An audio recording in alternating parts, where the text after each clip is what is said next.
and Daphne, my assistant, and today we're going to show you guys a fun activity you could do now that we're, basically, for lack of a better word, stuck at home. Something that we've been looking forward to do, and that's making our own homemade Play-Doh. But not just any Play-Doh. Play-Doh that has, what does it have in it? It has oils in it. Essential oils. So today we chose the essential oil Adaptive, and this one, I know a lot of you guys have your parents use these oils, and you've even used them yourself too. So if you have them, that's fantastic. The Adaptive is really good at helping everyone keep calm and relax. It's really good for a brain break if you're in the middle of an activity. If you don't have it, that's perfectly fine too. We'll just do some regular Play-Doh, and maybe you could add some lemon extract or something fun in there. Okay, so these are our ingredients. We have them all laid out right here. Our first ingredient is Flour. We also use cream of tartar. We're going to use salt and olive oil. And then, like I said before, we have some essential oils. That's optional. What is also optional is food coloring. And we decided to go with a little bit of pink. We think it's pink. It might be purple. Yeah. To make things a little fun. So what we have right here is a pan. So make sure before you do anything that you ask your parents' permission to use the stovetop. We don't want anybody getting hurt. And what I'm going to do is I'm going to put it just a little bit below medium so it can warm up. And I already have our ingredients out right here. So what we're going to do as soon as that pan warms up is Daphne's going to hand me the stuff. I will be posting on Google Classrooms the ingredients list in full with the video. So don't worry about that. You don't have to write anything down. You won't miss anything. So the first thing that my little assistant here is going to get me is the flour. We'll turn this up a little bit more.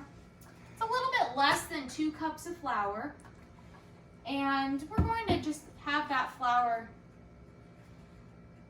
flattened out throughout the pan. We don't want to burn it. We don't want to cook it. We just want to heat it up. Okay. So then Daphne over there is going to go ahead and give me the salt. And we're going to mix the salt in. A little bit less than a cup of salt. Doesn't need to be perfect, but close enough. Daphne, do you want to go ahead and start mixing that up for me? Be careful, I accidentally turned that pan on first. The next thing we're going to add is the cream of tartar. And we don't need that much of it. We just need 1 teaspoon. Can you keep mixing that for me? Yeah. So I'll go ahead and put the 1 teaspoon in while Daphne keeps mixing it up, making sure she gets the bottom of the pan so it all stirs really well and doesn't burn. And after we add the cream of tartar, we add 1 tablespoon of olive oil. We might need a little bit more, but we don't want it to be too wet. If it's too wet, we'll have sticky Play-Doh. So I'll add that tablespoon, mix it all around. Make sure Daphne's getting the bottom. There we go. Let's see. So you really want to make sure that that olive oil gets dispersed really well. And then while I'm doing that, Daphne's going to fill this 1 cup up with water from the sink. Regular tap water is just fine.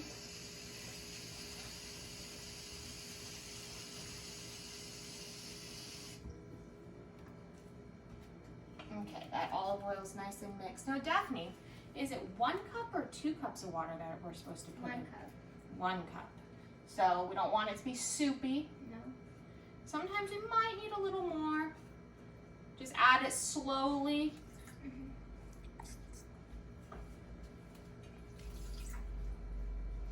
Mix it all around. If you add too much, it's going to be really soupy.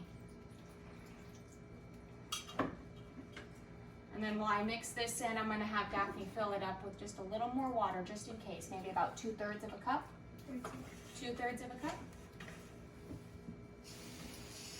And we don't have to use it all. Oops. It's getting harder to mix, but it's starting to look better.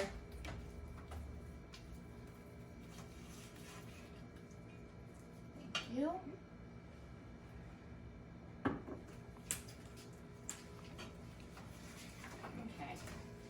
I think we'll need that extra water, but I will show you guys what the consistency of this is looking like so far.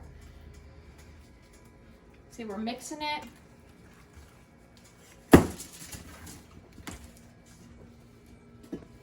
Getting stickier. I had to take it off that burner so it doesn't cause a mess or burn the bottom of the pan, because then we'll have dried out Play-Doh. And nobody likes any dried out Play-Doh. So after it's all mixed, you can see it's sticky, but it's not too wet. We'll let it sit here for a minute and cool off a little bit. You can see it'll form kind of a little mound right there. And as that cools, it's perfect. So then what you're going to do after it cools is add an oil of your choice, if you would like. So just a few drops, 3 to 5. If you wanted to do more than one color, what you could do now is split up your dough. But we decided with just the one, like we said. So then add a few drops of the dough, depending how bright you want it. It's still pretty warm, so we'll want to do this gently. And that's how you make homemade Play-Doh. After it's done cooling and you have the color mixed in all the way, you would wrap it up in the foil or parchment paper and then put it in this plastic bag to put it in the fridge to cool. And once it's cool, it's all set. And it'll keep for a couple of months so long as you put it back in the fridge when you're done with it. All we did to make this was take 2 cups of flour, 2 cups of water, a little bit less than 2 cups, 1 cup of salt, any kind of salt is fine, a little bit of olive oil, just 1 tablespoon, and 1 teaspoon of cream of tartar. And when it was done cooking in the pan, we added the essential oil and the dye. And we'll just continue to mix this and put it in the fridge, and we'll have fun with it tomorrow. Hope you guys have fun making it, and look for my slide, and see you later.